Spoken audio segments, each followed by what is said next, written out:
স্বাগত ডিবিসি সংবাদে আপনাদের সাথে আছে আমি রঞ্জন শুভ্র। নতুন যে কোনো রাজনৈতিক দলকে স্বাগত জানায় বিএনপি, তবে জনপ্রিয়তা যাচাই করতে ক্ষমতা ছেড়ে জনগণের কাছে যাবার আহ্বান জানিয়েছেন দলটির নেতারা।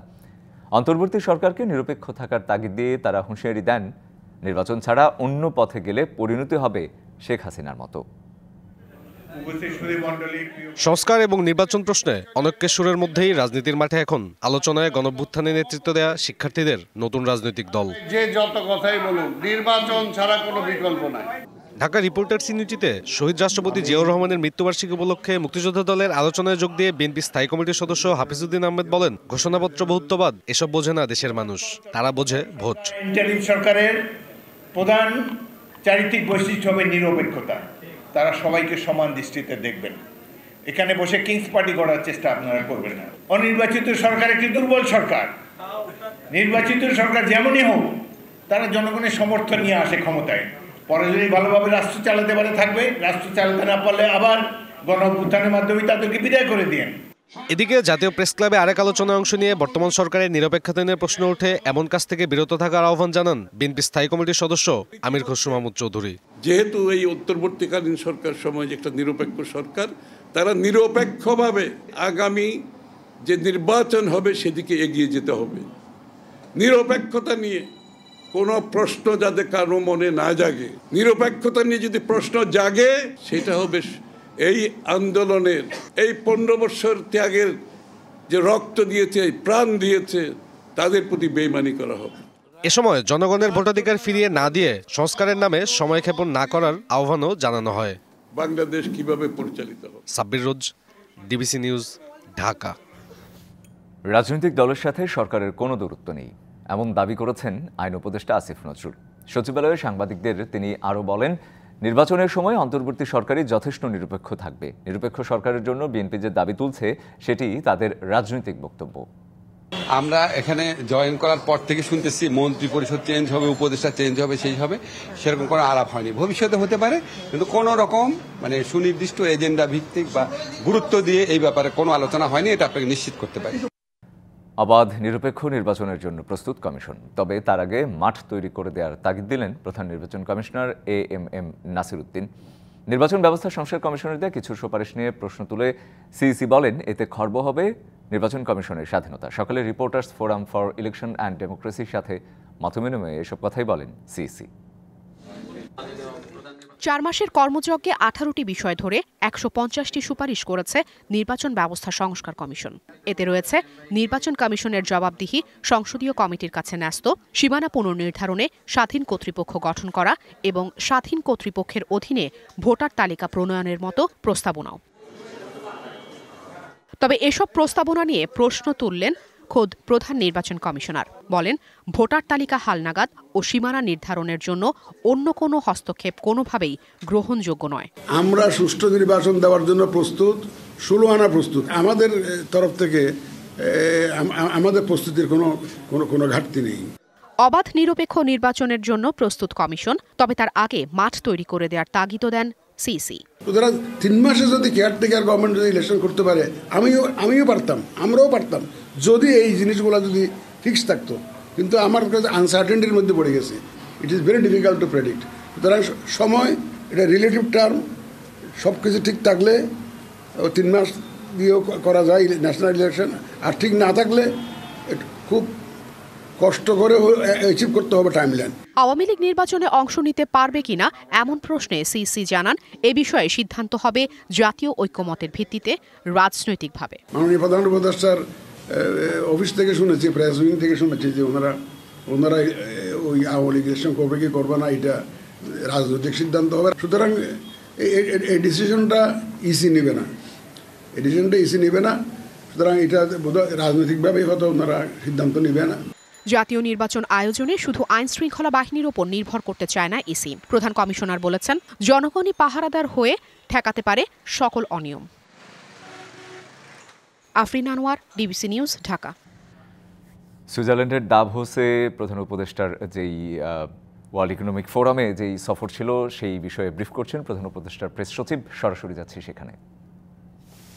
আর এর সাথে দ্বিতীয় একটা ব্রডার থিমে ছিল আসিয়ান কান্ট্রিগুলোর সাথে, এটা হচ্ছে ইউরোপিয়ানদের সাথে। ইউরোপের আর একটা বড় মিটিং ছিল ইসিবির প্রেসিডেন্ট ক্রিস্টিয়ান লাগার্ডের সাথে।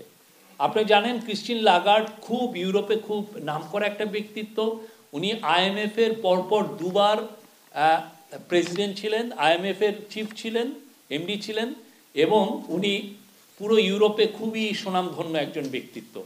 ক্রিস্টিয়ান ল্যাগার্ডের সাথে আলাপেও সেই স্টোলেন মানি আমরা কিভাবে রিকভার করতে পারি উনি আমাদেরকে পরামর্শ দিলেন, যে উনি IMF-কে এখানে কাজে লাগাতে পরামর্শ দিলেন, এবং দেখা গেল যে উনি বাংলাদেশের অনেক কিছু জানেন, বাংলাদেশের অনেক বিষয় নিয়ে উনি ওনার সাথে খুব খোলামেলা আলাপ হয়েছে। আর একটা ব্রডার থিম ছিল যে আসিয়ান কান্ট্রির সাথে একটা এঙ্গেজমেন্ট। আসিয়ান জানেন উনি প্রফেসর ইউনুস আসিয়ান ফোরামে, এটা পুরোপুরি আসিয়ান ফোরামের একটা মিটিং ছিল, কিন্তু ওনারা প্রফেসর ইউনুসকে ইনভাইট করেছেন যে ওই ফোরামে যেন উনি আসেন, কথা বলেন, এবং উনি একটা খুব সুন্দর স্পিচ দিয়েছেন এবং বলেছেন যে আমরাও we are part of south east Asia, তা আমরাও আসিয়ানের মেম্বারটা হতে চাই। আর আসিয়ানের মেম্বার হওয়া মানে হচ্ছে আপনার বাংলাদেশের নতুন দিগন্ত উন্মোচন হওয়া, বিজনেসের ক্ষেত্রে, ইনভেস্টমেন্টের ক্ষেত্রে, পিপল টু পিপল এঙ্গেজমেন্টের ক্ষেত্রে, সব ক্ষেত্রে একটা বড় একটা বাজার উন্মুক্ত হয়, এবং বাংলাদেশের ইকোনমির জন্য এর চেয়ে বড় নিউজ আর কিছু হতে পারে না। তো আসিয়ানের সাথে যেটা হয়েছে যে আনোয়ার ইব্রাহিম ছিলেন মালয়েশিয়ার প্রধানমন্ত্রী, ওনার সাথে মিটিং হয়েছে, সাথে ছিলেন থাইল্যান্ডের প্রাইম মিনিস্টার, তার সাথে প্রায় 1 ঘন্টা একটা বড় মিটিং হয়েছে। থাইল্যান্ডে আপনি জানেন খুবই ইয়াং একটা প্রাইম মিনিস্টার, আগে থাকসিন সিনাওয়াত্রা ছিল তার মেয়ে, এবং খুবই উনি উৎসাহ দেখে এবং অনেকগুলো বিষয়ে আলাপ হয়েছে। বাংলাদেশের সাথে থাইল্যান্ডের শিপিং কিভাবে জোরদার করা যায় সে বিষয়ে আলাপ হয়েছে। আমরা এটা নিয়ে প্রেস রিলিজ দিয়েছি, তারপরে আমি আপনাদেরকে জানিয়েছি। এবং রোহিঙ্গা ক্রাইসিস, আসিয়ানের সাথে একটা বড় আলাপ ছিল হলো রোহিঙ্গা ক্রাইসিস নিয়ে। রোহিঙ্গা ক্রাইসিস আপনি জানেন যে মায়ানমার হচ্ছে আসিয়ানের একটা মেম্বার, এবং আসিয়ানের একটা ইনফ্লুয়েন্স আছে মায়ানমারের উপরে।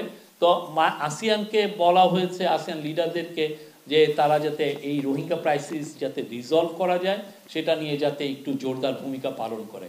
এটার মূল কারণ হচ্ছে আপনারা জানেন যে বেশ কিছু মাস ধরে নতুন নতুন রোহিঙ্গা আবার বাংলাদেশে আসছে, প্রায় 70,000 অলরেডি এসছে।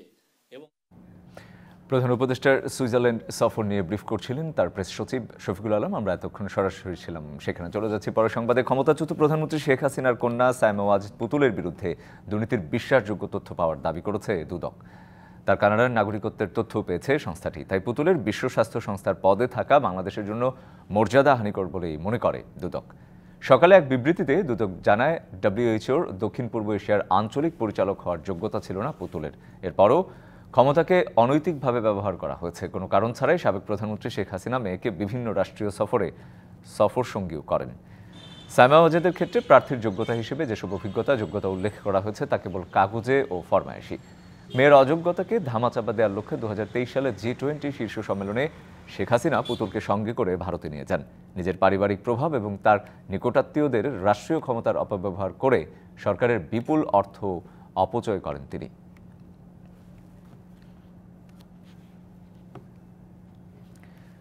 দুর্নীতির দায়ে গ্রেপ্তার বাংলাদেশ ব্যাংকের সাবেক ডেপুটি গভর্নর শীতাংশু কুমার সুর চৌধুরীর গোপন লকারে কি আছে তা নিয়ে কৌতূহল দুর্নীতি দমন কমিশনের।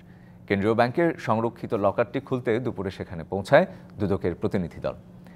গেল 19 জানুয়ারি অভিযান চালিয়ে রাজধানীর ধানমন্ডিতে এসকে সুরের বাসা থেকে 16,25,000 টাকা জব্দের সময় তার নামে বাংলাদেশ ব্যাংকে ভল্ট থাকার তথ্য পায় দুদক। পরে সংস্থাটি জানতে পারে সেটি ভল্ট নয়, কেন্দ্রীয় ব্যাংকে কর্মরত ও অবসরপ্রাপ্ত কর্মকর্তা কর্মচারীদের মূল্যবান সামগ্রী রাখার লকার বা সেফ ডিপোজিট। এরপর দুদক থেকে বাংলাদেশ ব্যাংকে দেয়া চিঠিতে লকারের সামগ্রী স্থানান্তর ও হস্তান্তর না করতে বলা হয়।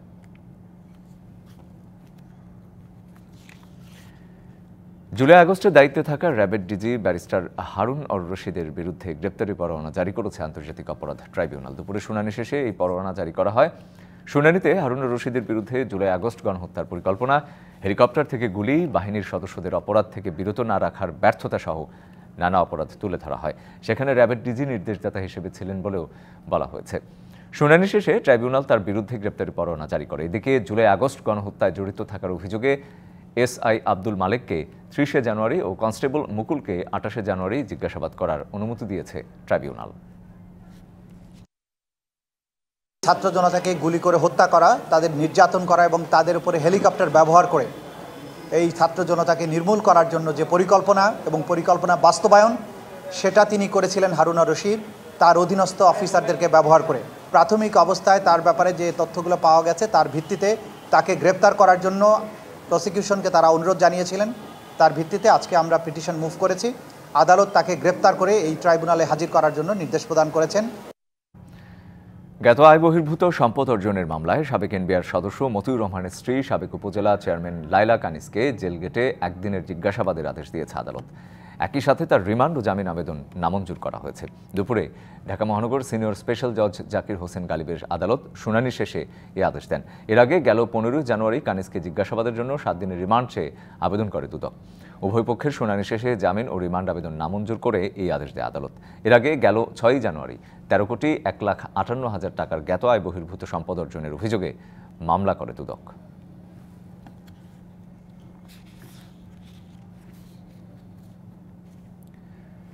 ব্যবসায়ী নাসির উদ্দিন মাহমুদকে মারধর, ভাঙচুর ও ভয়ভীতি দেখানোর মামলায় চিত্রনায়িকা পরিমণি সহ 2 জনের বিরুদ্ধে চার্জ গঠন করেছে আদালত। এর মাধ্যমে আনুষ্ঠানিকভাবে তার বিচার শুরু হলো।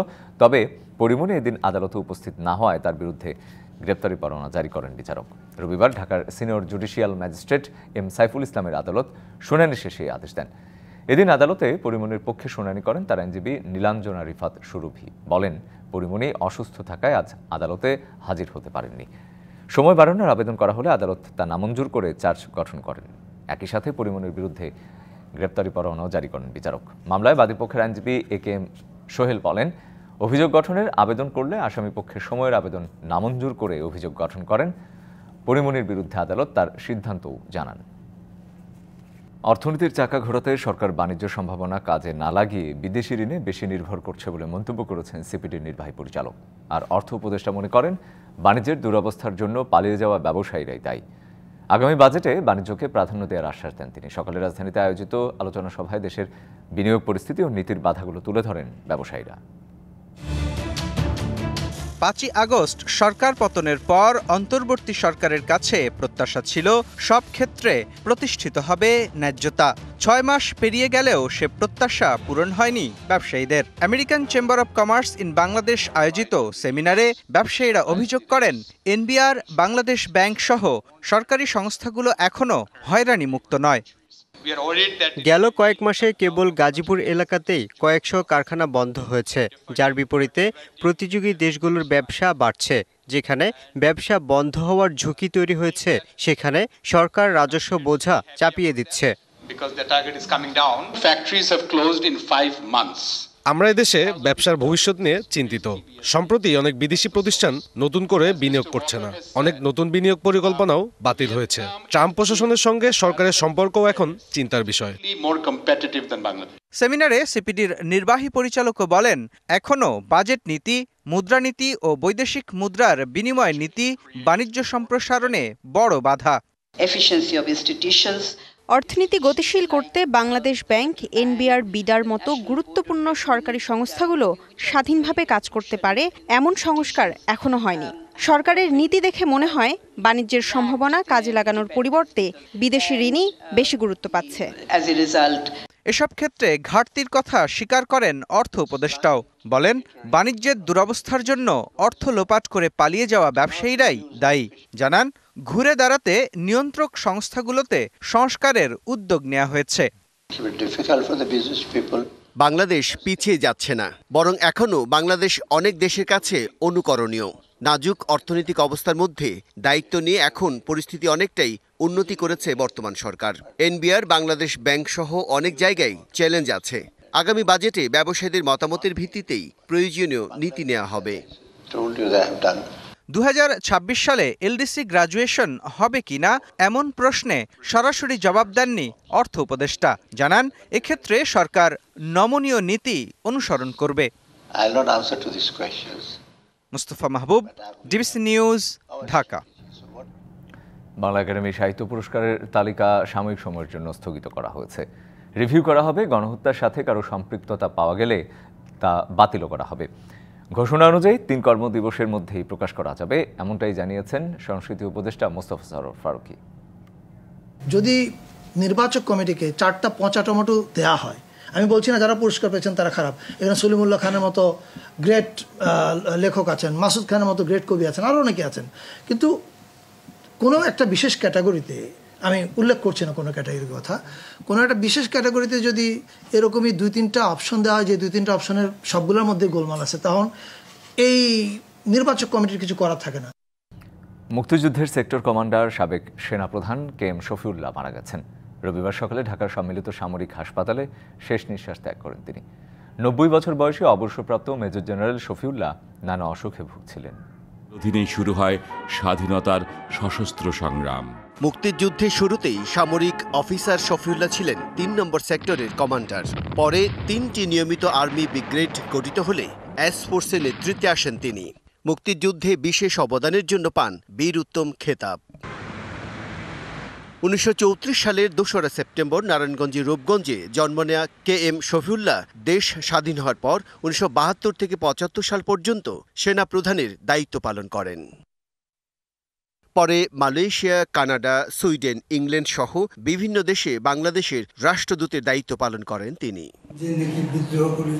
1991 সালে দেশে ফিরে এলে তাকে 1 বছর ওএসডি করে রাখা হয়। পরের বছর তিনি স্বেচ্ছায় অবসরে যান। 1995 সালে তিনি আওয়ামী লীগে যোগ দেন এবং 96 সালে নৌকা প্রতীকে নির্বাচন করে নারায়ণগঞ্জ 1 আসন থেকে সংসদ সদস্য নির্বাচিত হন। Diabetes, hypertension, thyroid, fatty liver সহ নানা স্বাস্থ্য সমস্যায় ভুগছিলেন KM শফিউল্লাহ। 2রা জানুয়ারি ঢাকার সম্মিলিত সামরিক হাসপাতালে ভর্তি করা হয় শফিউল্লাহকে। রবিবার সকালে সেখানেই শেষ নিঃশ্বাস ত্যাগ করেন তিনি। Bijan Kumar Das, DBC news desk.